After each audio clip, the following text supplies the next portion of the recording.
Assalamualaikum warahmatullahi wabarakatuh. Kami dari kelompok 4 akan mempresentasikan mengenai akuntansi keuangan menengah untuk chapter 22 dengan dosen Pak Sparta. Dan anggota kelompok kami dengan saya Laura Martin dengan NIM 201912313118 dan kedua teman saya Ismiati dan Pratama 201912312020 dan Galuh Setiawati 2019123121. Selanjutnya untuk chapter pertama, untuk bagian pertama akan dipresentasikan oleh Galuh. Dipersilakan.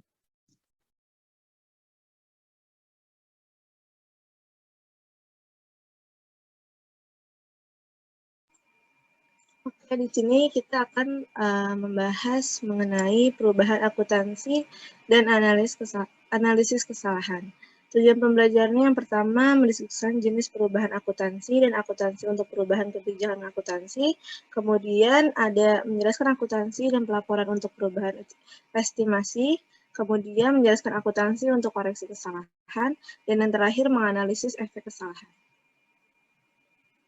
Perubahan akuntansi. Latarnya alternatif akuntansi, mengurangi perbandingan informasi keuangan, mengaburkan data tren historis yang berguna, kemudian jenis perubahan akuntansinya yang pertama, perubahan kebijakan akuntansi, yang kemudian ada perubahan estimasi akuntansi, kesalahan tidak dianggap sebagai perubahan akuntansi.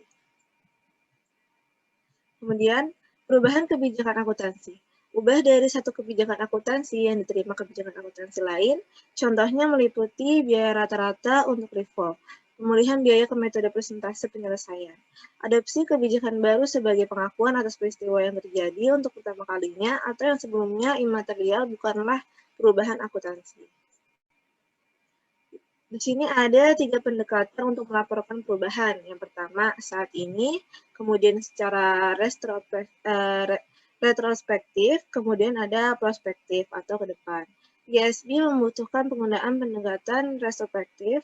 Alasannya, pengguna kemudian dapat membandingkan hasil dengan lebih baik dari satu periode ke periode berikutnya.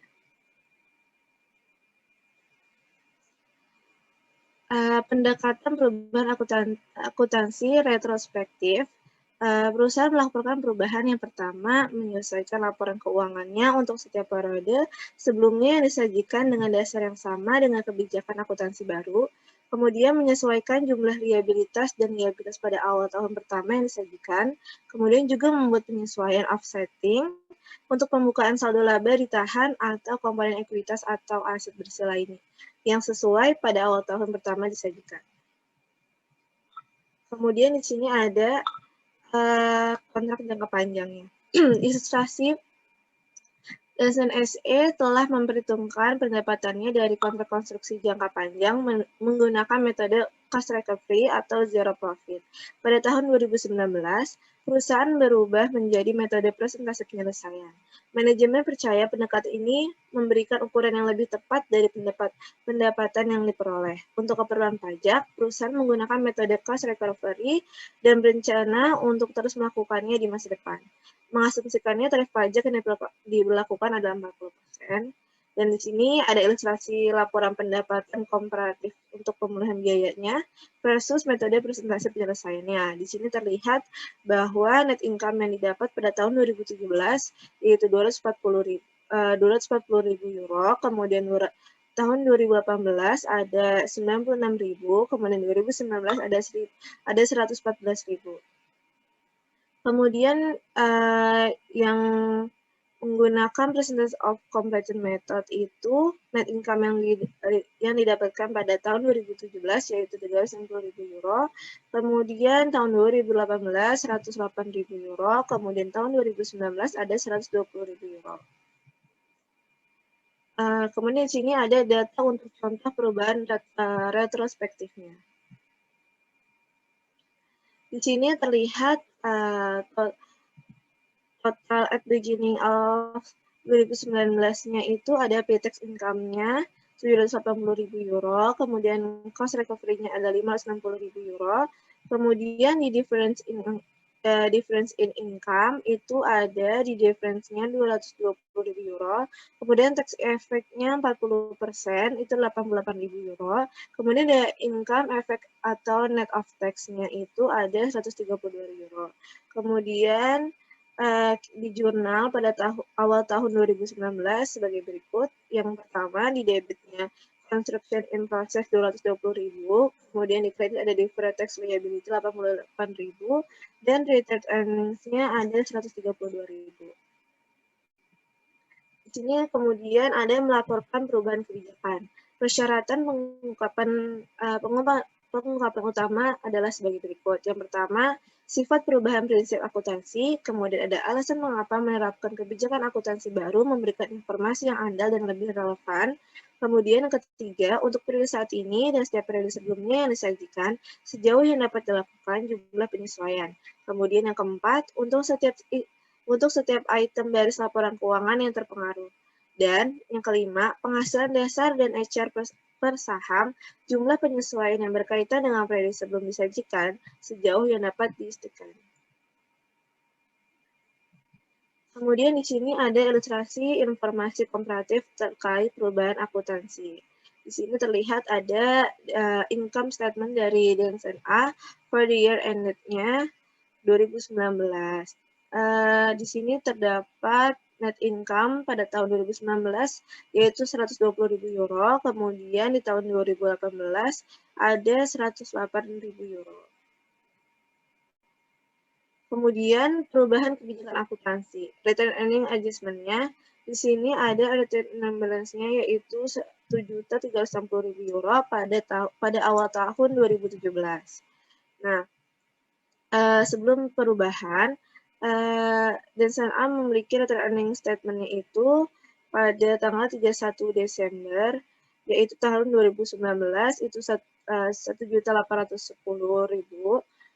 Pada tahun 2018 ada 1.696.000 euro, kemudian pada tahun 2017 ada 1.600.000 euro. Kemudian dikumulatifkan efek difference-nya yaitu menjadi 120.000 euro. Kemudian di sini ada perubahannya setelah berubah, yaitu penghitungannya dari return earnings Januari-nya pada tahun 2018 1.600.000 euro, kemudian ditambahkan dengan construction contracts yaitu 120.000, kemudian jadi return earnings pada tahun 2018-nya 1.720, kemudian net income-nya 108.000, jadi pada tahun 2018 return earnings-nya pada tanggal 31 Desember 1.828.000, ya, dan 2019-nya masih sama yaitu 1.948.000. Kemudian di sini ada ilustrasi lagi, perusahaan konstruksi Keroke berubah dari pemulihan biaya menjadi metode presentasi penyelesaian akuntansi untuk kontrak konstruksi jangka panjang selama 2019. Untuk keperluan pajak, perusahaan menggunakan metode pemulihan biaya dan akan melanjutkan pendekatan ini di masa depan. Petunjuknya, sesuaikan semua konsekuensi pajak melalui akun kewajiban pajak tanggungan. Informasinya yang sesuai terkait dengan perubahan ini adalah sebagai berikut. Di sini pada tahun 2018, pre-tax income-nya, pre-tax of completion-nya ada 380.000 dolar. Kemudian ada cost recovery-nya yaitu 610.000 dolar, kemudian ada difference-nya berarti jadi 170.000 dolar. Kemudian pada tahun 2019-nya ada 300.000 untuk presence of completion, kemudian ada cost recovery-nya ada 480.000, kemudian difference-nya jadi 220.000. Kemudian di sini petunjuknya asumsikan tarif pajaknya itu 35%. Yang pertama, jurnal apa yang diperlukan untuk menyesuaikan catatan akuntansi untuk perubahan prinsip akuntansi. Kemudian, berapa jumlah laba dan laba ditahan yang akan dilaporkan pada tahun 2019. Asumsikan awal laba ditahan untuk 2018 menjadi 100.000 dolar.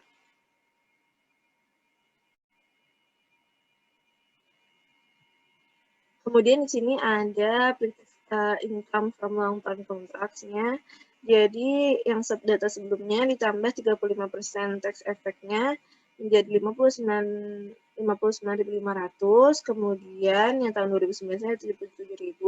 Jadi net of tax-nya pada tahun 2018 itu 110.000 $500, kemudian tahun 2019-nya $143.000. Kemudian di sini ada jurnal yang direkod pada tahun 2019. Yang pertama di debitnya construction in process yaitu 170.000. Kemudian di kreditnya ada deferred tax liability 59.500. Kemudian ada return earnings-nya 110.500. Kemudian di sini ada pernyataan komparatifnya. Yang pertama, income statement previous tahun 2018 itu net income-nya menjadi 396.500. Kemudian statement of retained earnings-nya menjadi 496.500.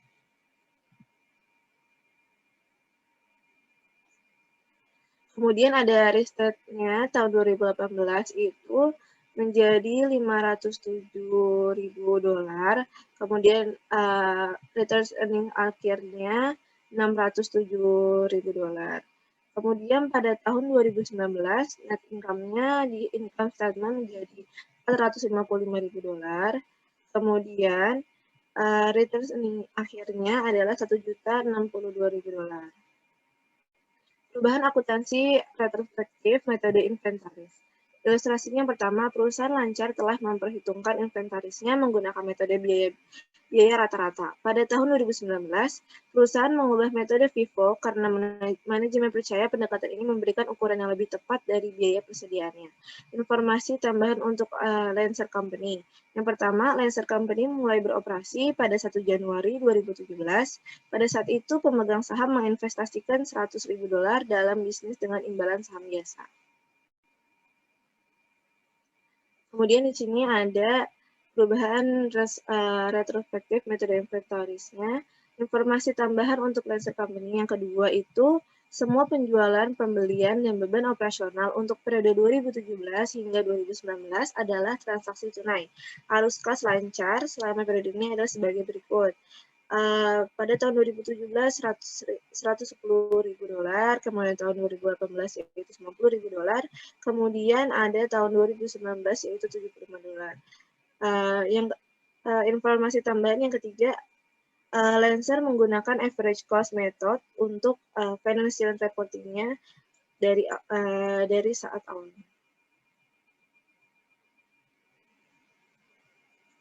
Kemudian di sini ada informasi tambahan yang keempat, persediaan ditentukan berdasarkan biaya rata-rata dan FIFO untuk periode 2017 hingga 2019 adalah sebagai berikut. Pada tahun 2017, average cost metodenya $10.000, terus FIFO-nya $12.000, jadi perbedaannya itu $2.000. Kemudian pada tahun 2018, average cost metodenya $20.000, FIFO metodenya ada $25.000, kemudian difference-nya ada $5.000. Kemudian pada tahun 2019, average-nya itu $32.000, kemudian FIFO-nya $39.000, kemudian perbedaannya $7.000. Yang kelima ada informasi tambahan biaya barang yang dijual untuk biaya rata-rata dan FIFO untuk periode 2017 hingga 2019. Yang pertama itu ada tahun 2017 average cost-nya menjadi $80.000, kemudian FIFO-nya $78.000, perbedaannya itu $2.000. Di tahun 2018 average cost-nya $100.000, kemudian FIFO-nya $97.000, perbedaannya jadi $3.000. 2019 itu ada $113.000 untuk average cost, kemudian ada FIFO-nya $111.000, perbedaannya menjadi $2.000. Kemudian informasi tambahan berikutnya yaitu yang keenam, penghasilan per saham tidak diperlukan pada laporan pendapatan. Kemudian yang ketujuh, semua efek pajak untuk ilustrasi ini harus diabaikan. Di sini ada mengingat informasi tentang Lancer Company bahwa income statement pada 31 Desember 2017 itu ada $120.000, pada tahun 2018 itu ada $100.000, kemudian pada tahun 2019 ada $87.000. Kemudian return earnings statement-nya itu pada tahun 2017 ada $120.000, kemudian pada tahun 2018 ada $220.000, kemudian pada tahun 2019 yaitu $307.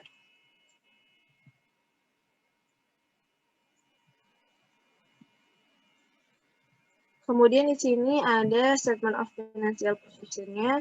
Total equity yang dimiliki oleh Lancer Company pada tahun 2017 adalah $220.000, kemudian pada tahun 2018 $320.000, kemudian pada tahun 2019 yaitu $407. Kemudian statement of cash flow-nya pada tahun 2017 yaitu kas yang dimiliki pada akhir tahun $210.000, kemudian pada tahun 2018 $300.000, kemudian pada tahun 2019 yaitu $375.000.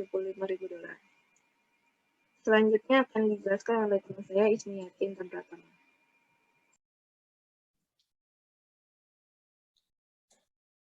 Perubahan retrospektif atau metode inventaris.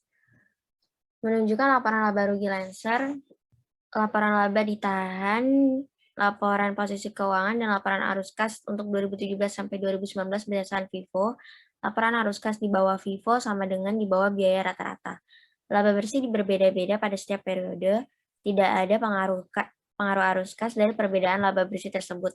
Jika kita mempertimbangkan pajak penghasilan, efek arus kas akan terjadi.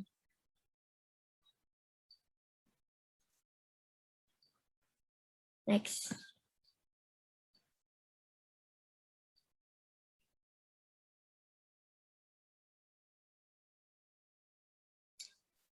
Informasi perusahaan Lancer menggunakan LIFO. Untuk net income 2017 ada $122.000, untuk net income 2018 ada $103.000, untuk net income 2019 ada $89.000. Untuk retained earning statement-nya di tahun 2017 ada $122.000, untuk 2018 ada $225.000, dan 2019 ada $314.000.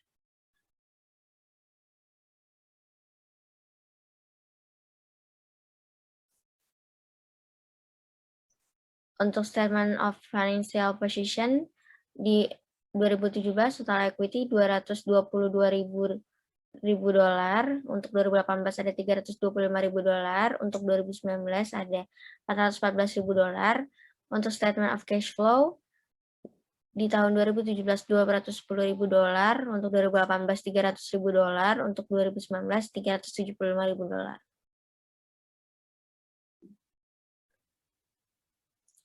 Perubahan retrospektif metode inventaris. Dalam penerapan retrospektif, perubahan penilaian persediaan FIFO mempengaruhi persediaan yang dilaporkan, harga pokok, penjualan, laba bersih, dan laba ditahan. Untuk memperhitungkan perubahan, kami membuat entry berikut. Untuk net income average cost di tahun 2017 ada $120.000, untuk FIFO $122.000, maka difference in income-nya ada $2.000. Untuk 2018 $100.000 untuk average cost-nya, untuk FIFO $103.000, difference income-nya di $3.000. Untuk total at beginning of 2019-nya ada $220.000, untuk FIFO $225, difference in income-nya $5.000.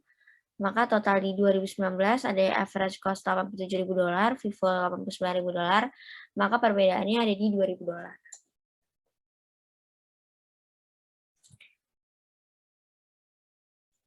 Maka jurnalnya dicatat di inventory $5.000 dan pada debit, dan return earning $5.000 pada kredit.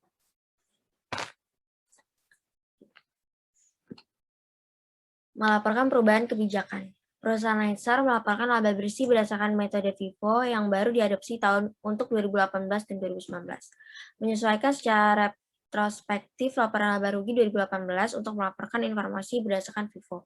Catatan atas laporan keuangan menunjukkan sifat perubahan. Mengapa perusahaan melakukan perubahan dan tahun-tahun yang berpengaruh? Memberi data tentang perbedaan penting antara jumlah yang dilaporkan berdasarkan biaya rata-rata versus FIFO. Penyesuaian laba ditahan. Jika Lancer menyajikan laporan komparatif untuk 2018 dan 2019 di bawah FIFO, maka itu harus mengubah saldo awal laba ditahan pada 1 Januari 2018. Selisihnya dihitung sebagai berikut. Return earning 1 Januari 2018 dengan metode FIFO $122.000, return earning 1 Januari 2018 dengan metode average cost $120.000, maka kumulatif effect difference-nya ada di $2.000. Perbedaan $2.000 adalah efek kumulatif.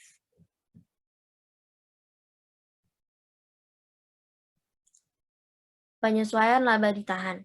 Lancer menyesuaikan saldo awal laba ditahan pada 1 Januari 2018 untuk kelebihan laba bersih FIFO atas laba bersih biaya rata-rata pada tahun 2018. Maka di return earning Januari 1 Januari as reported di 2018 $120.000 untuk penambahan adjustment for the cumulative effect on prior years of applying retrospectively new method of accounting for inventory $2.000 untuk selisihnya. Maka total di return earning 1 Januari yang sudah disesuaikan menjadi $225.000 untuk 2019, $122.000 untuk 2018. Untuk net income-nya di 2019 $89.000, di 2018 $103.000. Maka total return earning di 31 Desember tahun 2019 adalah $314.000 dan return earning di tahun 2018 $225.000. Perubahan kebijakan akuntansi. Efek perubahan langsung tidak langsung. Efek langsung IASB mengambil posisi bahwa perusahaan harus secara retrospektif menerapkan efek langsung dari perubahan kebijakan akuntansi.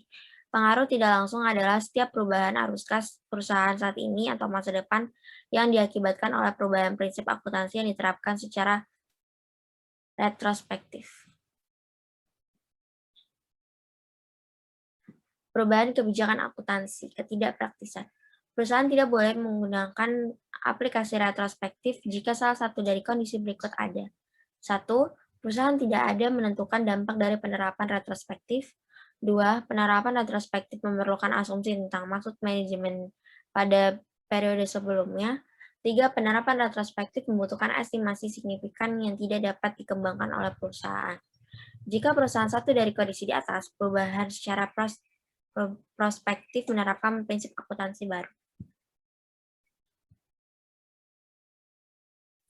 Perubahan estimasi akuntansi. Contoh perkiraan: 1. Hutang buruk, 2. Persediaan usang, 3. Masa manfaat dan nilai sisa aset, 4. Periode yang diuntungkan oleh biaya yang ditangguhkan, 5. Kewajiban atas biaya garansi dan pajak penghasilan, 6. Cadangan mineral yang dapat dipulihkan, 7. Perubahan estimasi penyusutan, 8. Nilai wajar aset keuangan atau liabilitas keuangan.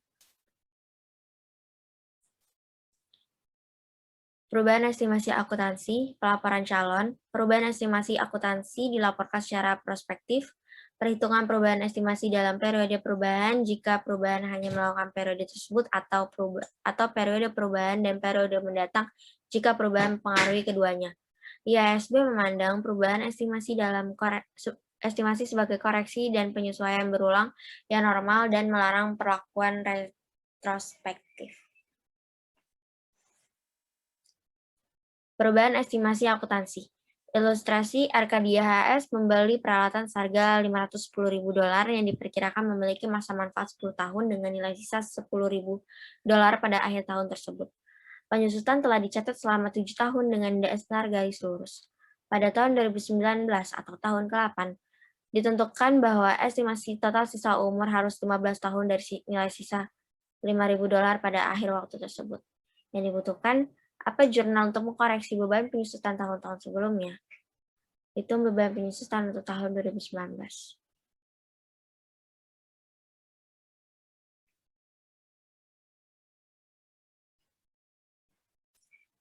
Perubahan estimasi akuntansi. Untuk equipment cost di $510.000. Untuk residual value di minus $10.000. Depreciable base-nya ada $500.000. Useful life originalnya 10 tahun. Maka perhitungannya di annual depreciation $50.000 dikali 7 tahun sama dengan $350.000. Untuk statement of financial position di 31 Desember, equipment $510.000 dan accumulated depreciation, maka book value-nya menjadi $160.000. Dari $510.000 dikurangi $350.000.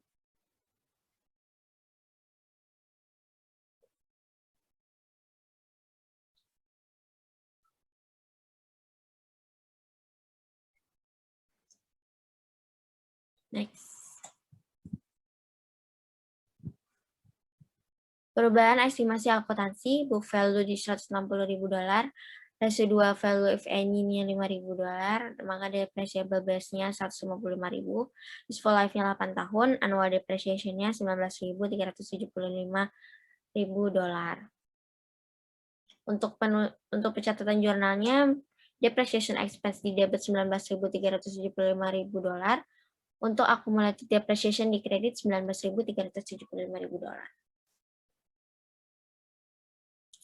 Perubahan estimasi akuntansi, pengungkapan perusahaan harus mengungkap sifat dan jumlah perubahan estimasi akuntansi yang berdampak pada periode berjalan atau diperkirakan akan berdampak pada periode mendatang, kecuali tidak praktis untuk mengestimasi efek tersebut. Perusahaan tidak perlu mengungkapkan perubahan estimasi akuntansi yang dibuat sebagai bagian dari operasi normal, seperti penyisihan piutang tak tertagih atau keusangan persediaan, kecuali perubahan tersebut material.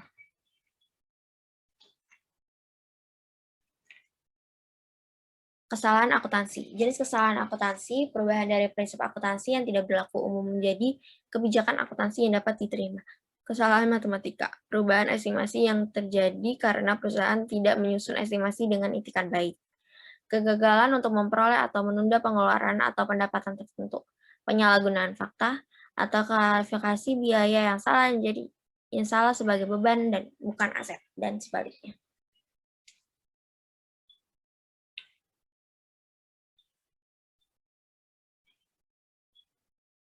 Kesalahan akuntansi untuk kategori pengakuan biaya, jenis penyajian kembalinya mencatat pengeluaran pada periode yang salah atau untuk amonit yang salah.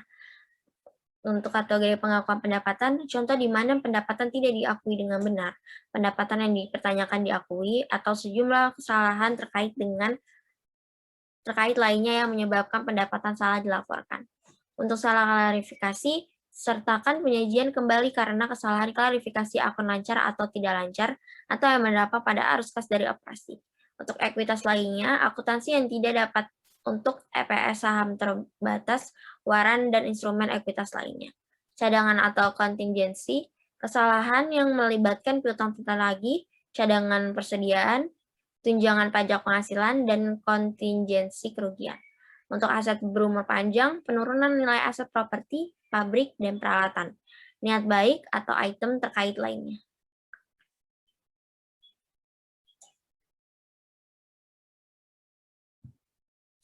Untuk pajak, kesalahan yang melibatkan koreksi ketentuan pajak, perlakuan yang tidak tepat terhadap kewajiban pajak dan item terkait pajak lainnya. Untuk ekuitas penghasilan komprehensif lainnya, akuntansi yang tidak tepat untuk transaksi ekuitas, pendapatan komprehensif termasuk pos mata uang asing, revaluasi aset tetap, keuntungan dan kerugian yang belum direalisasi atas investasi tertentu dalam utang, efek, ekuitas, dan derivatif. Untuk inventaris, penilaian biaya persediaan, masalah kuantitas, dan penyesuaian biaya penjualan. Untuk ekuitas opsi saham, akuntansi yang tidak tepat untuk opsi saham karyawan. Untuk lain-lain, setiap pernyataan ulang yang tidak tercakup dalam kategori yang terdaftar, termasuk yang terkait dengan akuntansi yang tidak tepat untuk akuisisi atau merger. Kesalahan akuntansi, semua kesalahan material harus diperbaiki. Catat koreksi kesalahan dari periode sebelumnya sebagai penyesuaian terhadap saldo awal laba ditahan pada periode berjalan. Koreksi semacam itu disebut penyesuaian periode sebelumnya. Untuk pernyataan komparatif, perusahaan harus menyatakan kembali pernyataan sebelumnya yang terpengaruh untuk mengkoreksi kesalahan. Contoh koreksi kesalahan. Ilustrasi pada tahun 2020, pemegang saldo Selectro PLC menemukan kesalahan. Pada tahun 2019, perusahaan gagal mencatat beban penyusutan sebesar 20.000 pound sterling pada gedung yang baru dibangun. Bangunan ini adalah satu-satunya aset yang dapat disusutkan yang dimiliki Selectro. Perusahaan dengan benar memasukkan beban penyusutan dalam pengembalian pajaknya yang dilaporkan hutang pajak penghasilan yang dengan benar. Contoh koreksi kesalahan laporan laba rugi Selectro untuk tahun 2019 dengan dan tanpa kesalahan. Selectro PLC income statement untuk net income di without error-nya ada 48.000 pound sterling. Apabila dengan with error-nya maka menjadi $60.000 pound sterling. Entry apa yang harusnya dibuat dan dibuat Selectro untuk mencatat beban penyusutan dan pajak penghasilan?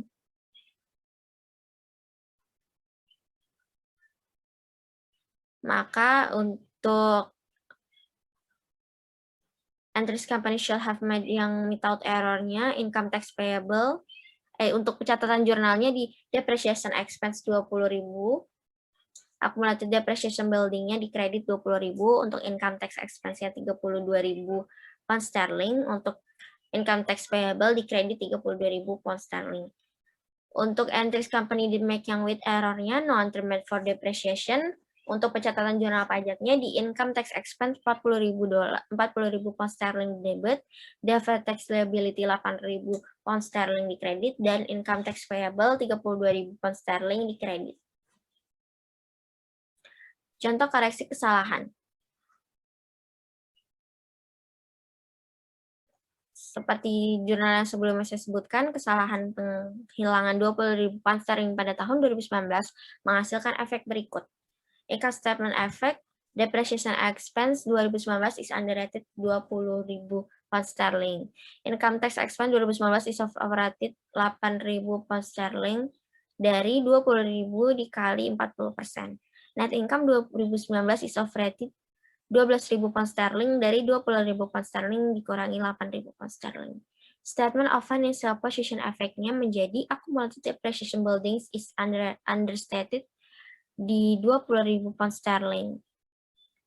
Untuk deferred tax liability is overstated di 8.000 pound sterling dari 20.000 pound sterling dikali 40%.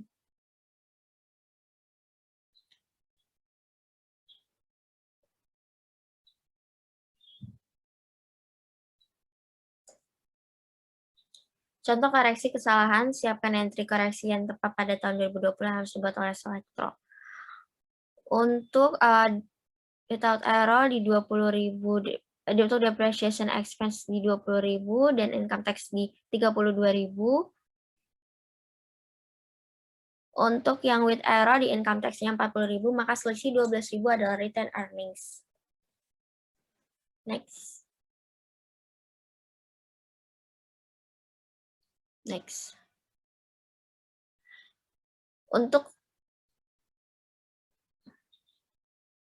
Untuk selisih 12.000 adalah return earnings dan 8.000 selisih untuk deferred tax liability.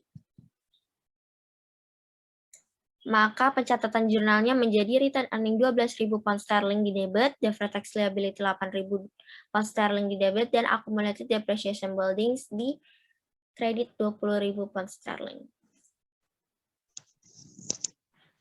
Selanjutnya akan dibacakan oleh teman saya, Laura Martin. Silakan. Baik, di sini ada dua pernyataan. Untuk pertama, pernyataan satu periode. Di sini ada ilustrasi, Selectro Company memiliki saldo laba ditahan awal pada 1 Januari 2020 sebesar 350.000 pound sterling. Perusahaan melaporkan laba bersih sebesar 400.000 pada tahun 2020. Untuk di bawah ini, Selectro PLC-nya ada return earning statement-nya for the year ended 31 Desember 2020. Return earning 1 Januari-nya di report-nya 350.000. Lalu ada correction error-nya, depreciation 20.000, dikurang applicable income tax reduction 8.000, jadinya minus 12.000. Lalu ada return earnings Januari, 1 Januari. Jadi totalnya 338.000 ditambah dengan net income 400.000, maka didapatkan return earning 31 Desember 738.000. Lalu yang kedua ada pernyataan perbandingan. Perusahaan harus 1. Membuat penyesuaian untuk mengoreksi jumlah untuk semua akun yang terpengaruh yang dilaporkan dalam laporan untuk semua periode yang dilaporkan. Kedua, nyatakan kembali data ke dasar yang benar untuk setiap tahun yang disajikan.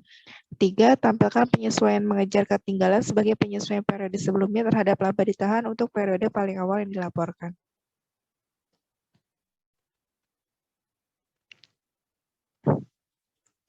Next. Nah, di sini ada counting errors-nya. Contohnya, di Woods In, statement of return earning-nya for the year ended 31 Desember 2018. 1 Januari, balance-nya itu $1.050.000.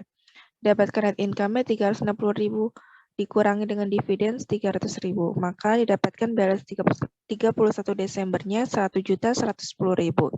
Nah, sebelum menerbitkan laporan untuk tahun yang terakhir pada tanggal 31 Desember 2018, jadi kita harus menemukan kesalahan $62.500 yang menyebabkan persediaan tahun 2017 menjadi lebih tinggi, yang menyebabkan COGS menjadi lebih rendah, dan dengan demikian laba bersih menjadi lebih tinggi pada tahun 2017.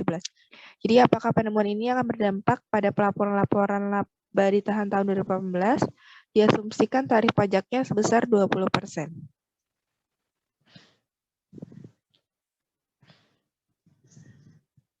Nah, perusahaan harus menjawab 3 pertanyaan. Yang pertama, apa jenis kesalahan yang terlibat?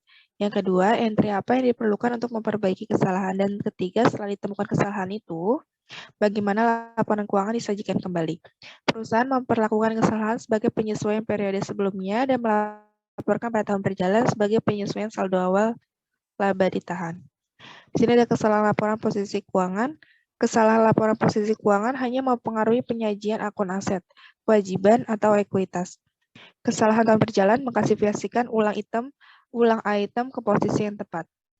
Lalu ada kesalahan tahun sebelumnya, menyatakan kembali laporan posisi keuangan tahun sebelumnya untuk tujuan perbandingan dengan tahun berjalan. Next. Di sini ada kesalahan laporan laba rugi. Klasifikasikan pendapatan atau beban yang tidak tepat. Ada 2 di sini, kesalahan tahun berjalan mengklasifikasikan ulang item ke posisi yang tepat, dan kesalahan tahun sebelumnya menyatakan kembali laporan laba rugi tahun sebelumnya untuk tujuan perbandingan. Terus ada laporan posisi keuangan dan laporan laba rugi kesalahan. Kesalahan penyeimbang akan diimbangi atau dikoreksi selama 2 periode. Yang pertama, jika perusahaan telah menutup pembukuan pada tahun berjalan, maka jika kesalahan sudah diimbangi, entry tidak diperlukan. Tetapi jika kesalahan belum diimbangi, buat jurnal untuk menyesuaikan saldo laba ditahan saat ini. Untuk tujuan perbandingan, penyajian kembali diperlukan bahkan jika entry jurnal koreksi tidak diperlukan. Yang kedua, jika perusahaan belum menutup pembukuan pada tahun berjalan. Jika kesalahan sudah diimbangi, maka buat entry untuk memperbaiki kesalahan pada periode berjalannya dan untuk menyesuaikan saldo awal laba ditahan. Namun, jika kesalahan belum diimbangi, maka dibuatkan entry untuk menyesuaikan saldo awal laba ditahan.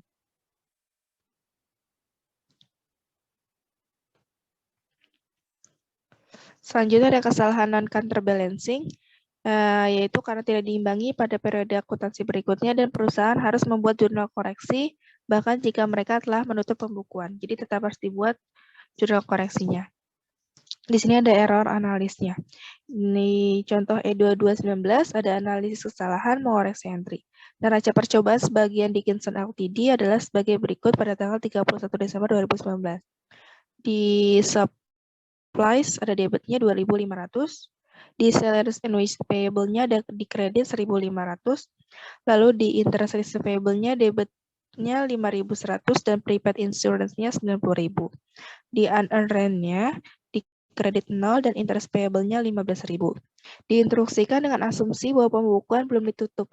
Apakah jurnal penyesuaian yang diperlukan pada tanggal 31 Desember 2019?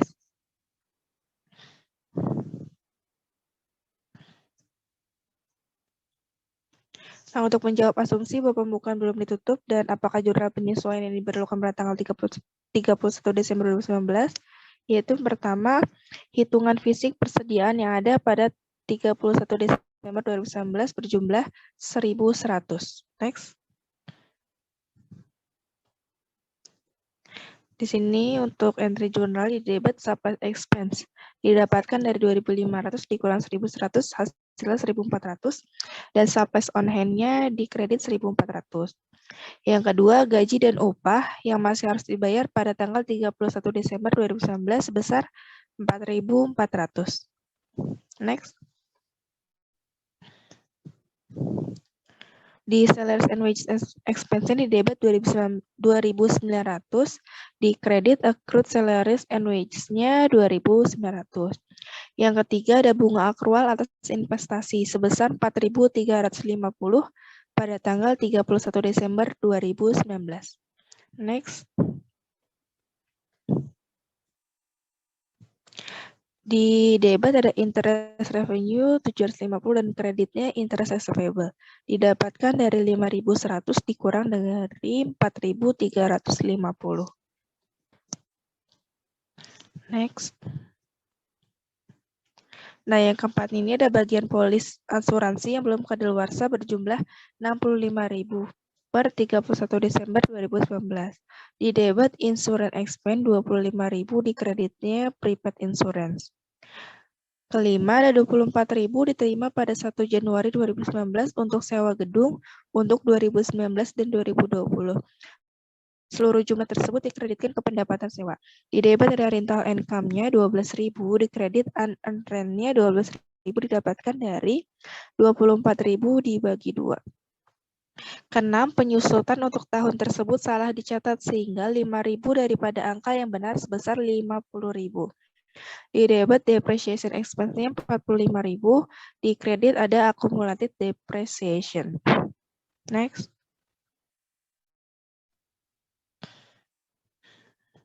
Selanjutnya ada di E2219 analis kesalahan mengoreksi entry. Neraca percobaan sebagian Dickinson Corporation adalah sebagai berikut. Pada tanggal 31 Desember 2019. Nah, ini seperti yang tadi di Sapes 2.500, salaries and wages-nya 1.500 di kredit, interest receivable dan prepaid insurance di debit 5.100 dan 90.000, unearned rent-nya 0 di kredit dan interest payable 15.000, sama seperti tadi. Namun instruksinya dengan asumsi bahwa pembukuan telah ditutup, berapa ayat jurnal penyesuaian yang diperlukan pada tanggal 31 Desember 2019? Next.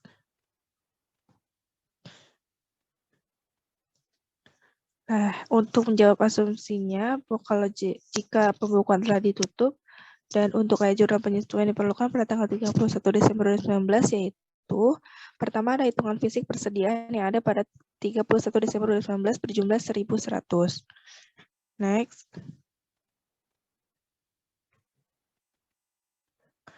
Di return earnings 1.400 di debit, lalu di credit supplies.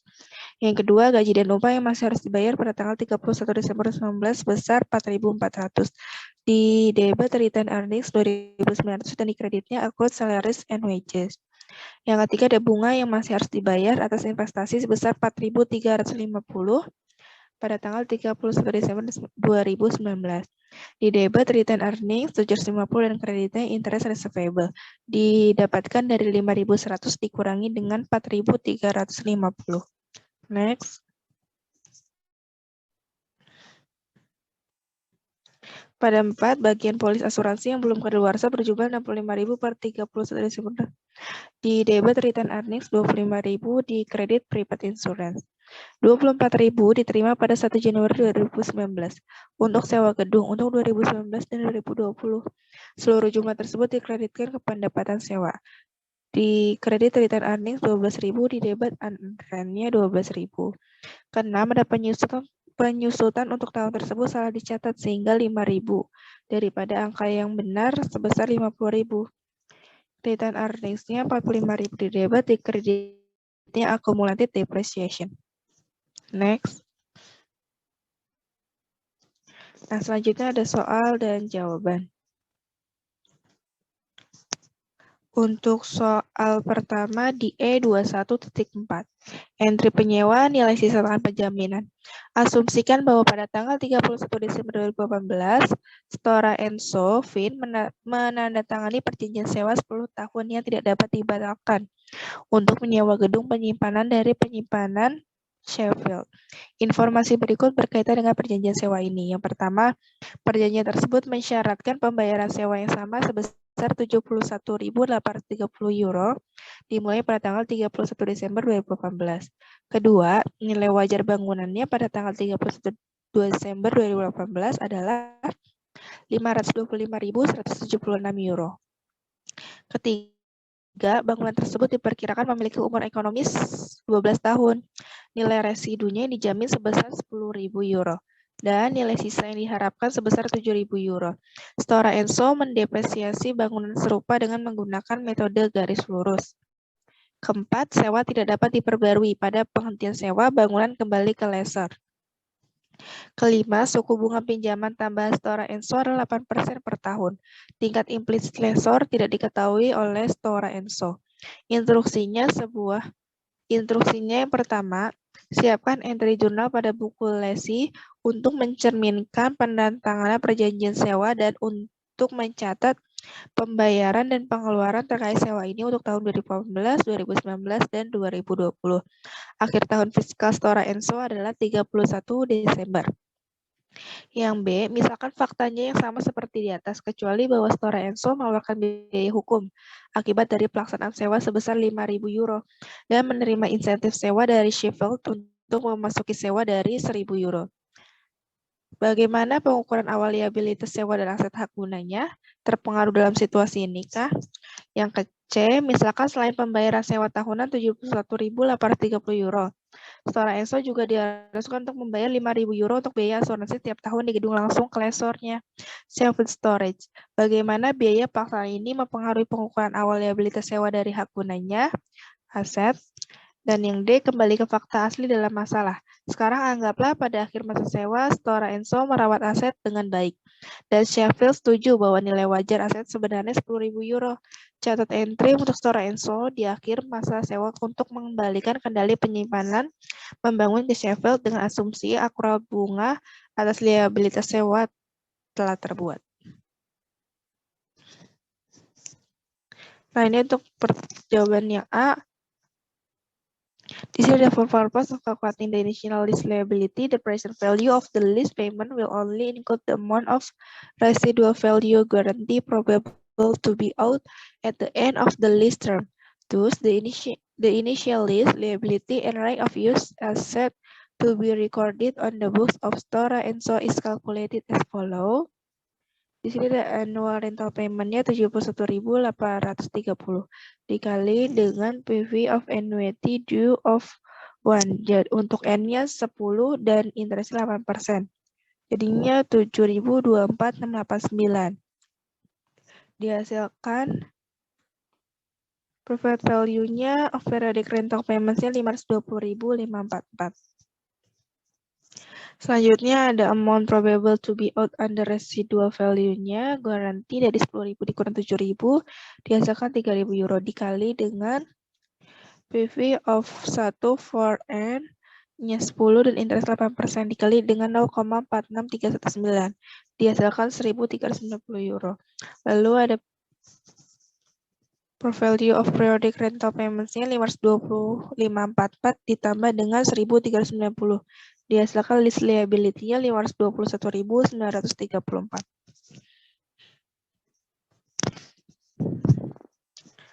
Nah, ini untuk pembukuannya ada right of use asetnya ada 521.934 dengan list liability-nya 521.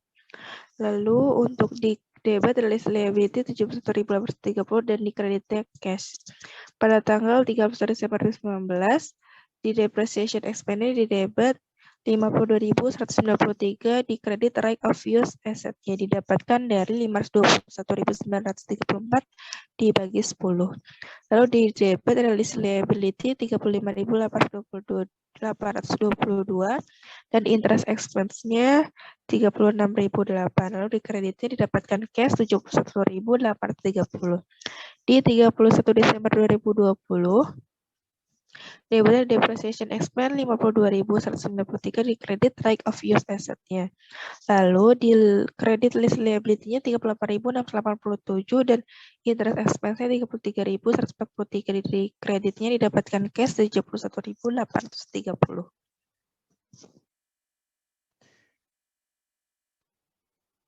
Next.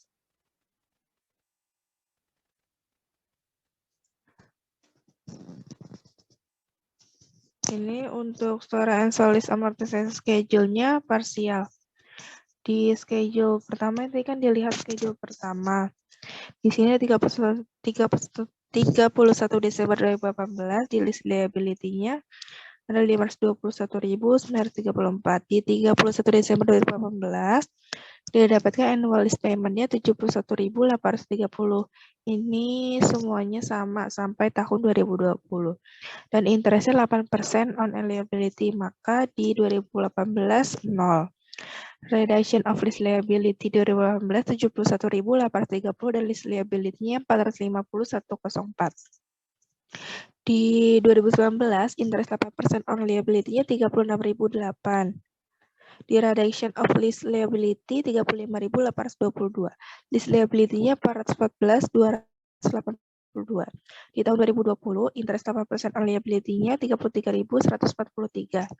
Di reduction of lease liability 38.687 dan lease liability-nya 375.595. Next. Nah, ini untuk jawaban yang B. Untuk yang B, di sini initial direct cost and lease incentive don't affect the initial measurement of the lease liability. Instead, they only affect the measurement of the right of use asset. Initial direct cost incurred by the lease increase the right of use asset, whereas a lease incentive decrease the value of the right of use asset. The calculation of the right of use asset is as follow. Lease liability-nya 521.934 dikurang 1.000 dari lease incentive. Ditambah 5.000 legal fees didapatkan right of use asset-nya 525.934. Yang C, the annual insurance payments of 5.000 are considered part of the annual payment of to the lessor, similar to the rental payment, as they don't transfer a separate good or service to the lease, but rather are part of the payment to use the lease asset and are attributable to the lease component. Therefore, the present value of the 5 annual payments should be included in the initial measurement of the lease liability and thus the right of use asset as well. The calculation-nya di sini ada annual rental payment-nya 71.830 dikali dengan present value of annuity due of 1 for N-nya 10 dan interest-nya 8%, yaitu 7.246.89. Didapatkan present value periodic rental payments-nya 520.544. Lalu ada annual insurance payment-nya 5.000 dikali dengan present value of annuity due for N10 dan I-nya 8% didapatkan 7.246.89. Maka hasilnya present value periodic insurance payment-nya 36.234.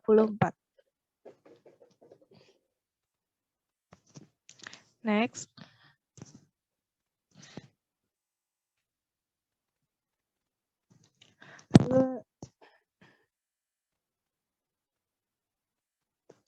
Ada amount probable to be out under residual value guarantee didapatkan dari 10.000 dikurang 7.000, yaitu 3.000 dikali dengan present value of 1 for N10 dan interestnya 8%, yaitu 0,46319, hasilnya 1.350. Dari present value amount probable to be out of residual value guarantee. Lalu ada present value of periodic rental payments 520.544 ditambah dengan present value of periodic insurance payments 36.234 ditambah dengan present value of the residual value 1.390. Didapatkan hasilnya 558.168 lease liability.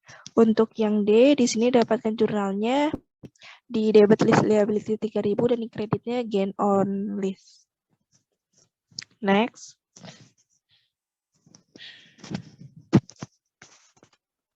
Untuk selanjutnya disampaikan teman Sumiati.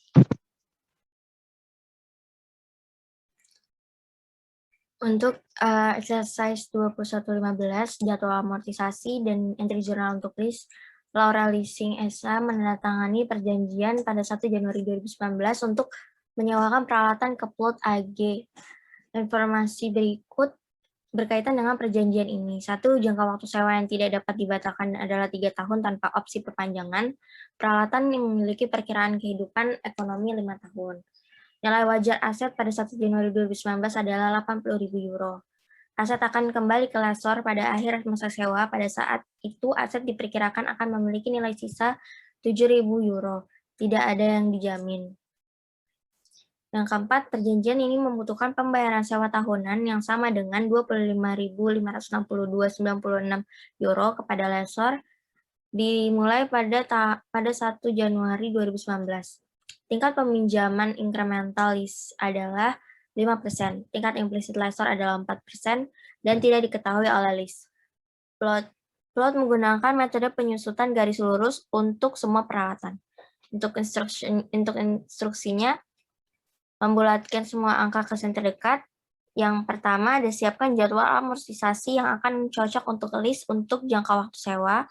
Yang B, siapkan semua entry jurnal untuk lease untuk 2019 dan 2020 untuk mencatat perjanjian sewa, pembayaran sewa, dan semua pengeluaran yang terkait dengan sewa ini. Asumsikan periode akuntansi tahun lease berakhir pada 31 Desember.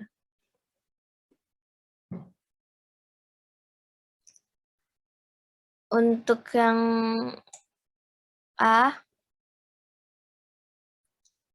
pertama di sini ada perhitungan untuk the lease determines the lease liability and right of use asset as follows, yaitu 25.562,96 dikali dengan 2.859,41.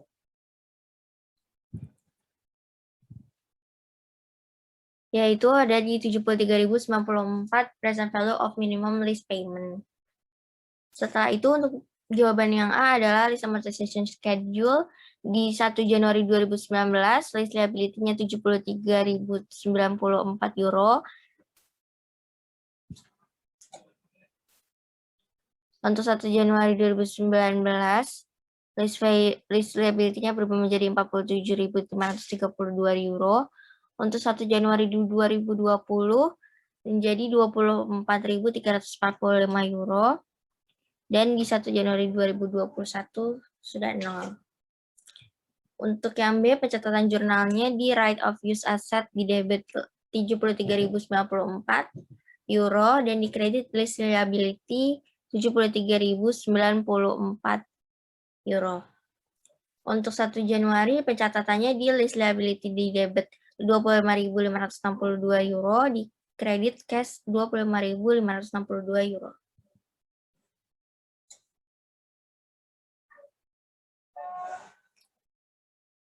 Untuk 31 Desember, pencatatannya di interest expense debit 2.376 euro, lease liability 2.376 di kredit, depreciation expense 24.364 di debit, right of use asset di 24.364 di kredit.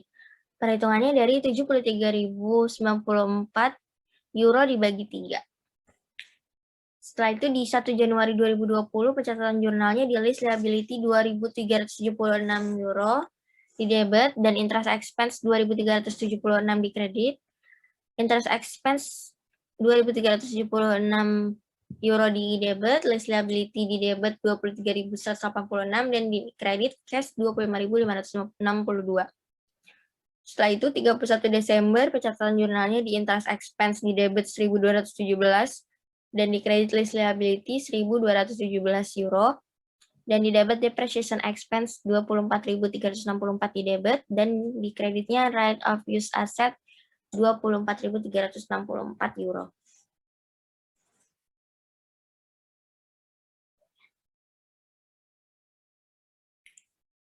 Yang pertama, the lessor sets the annual rental payment as follows.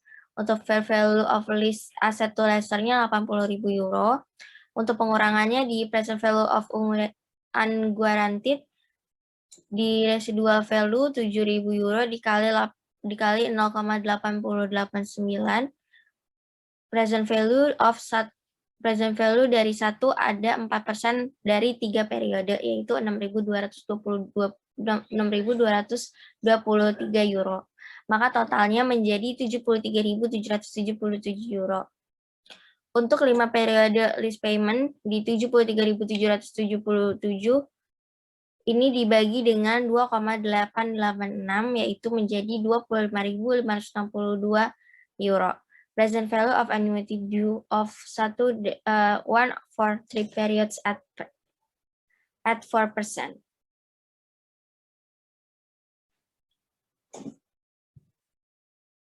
Selanjutnya akan dibacakan oleh teman saya, Galus Setiawati.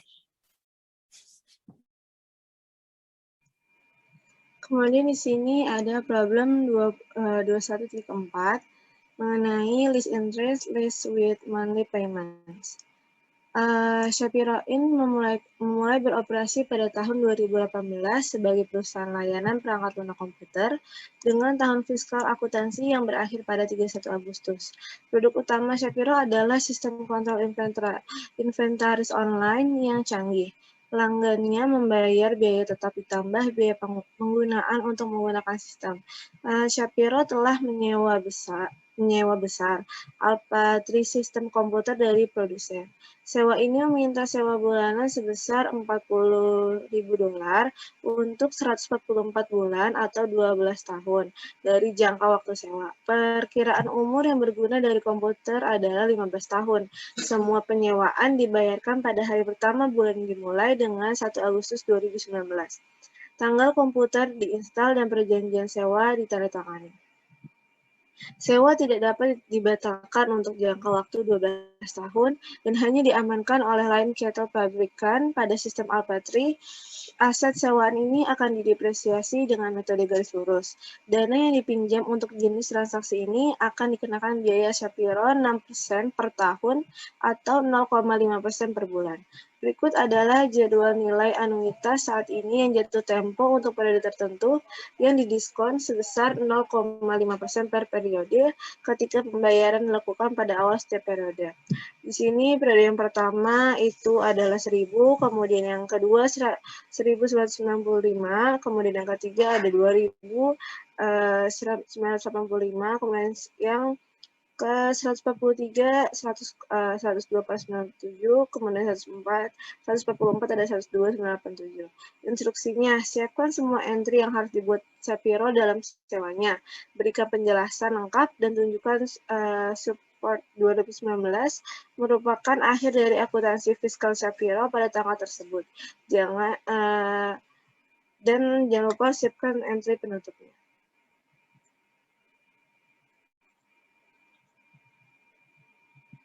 Di sini ada entries yang pertama itu pada tanggal 1 Agustus 2019, yaitu rate of use asetnya di debit 4.199.480.000, kemudian list liability-nya 4.119.485.000, kemudian yang kedua itu jurnal list liability-nya di debit 40.000, kemudian cashnya juga sama 40.000. Kemudian ada entry pada tanggal 31 Agustus 2019, yaitu interest expense-nya di debit, kemudian list liability-nya di kredit sebesar 20.397.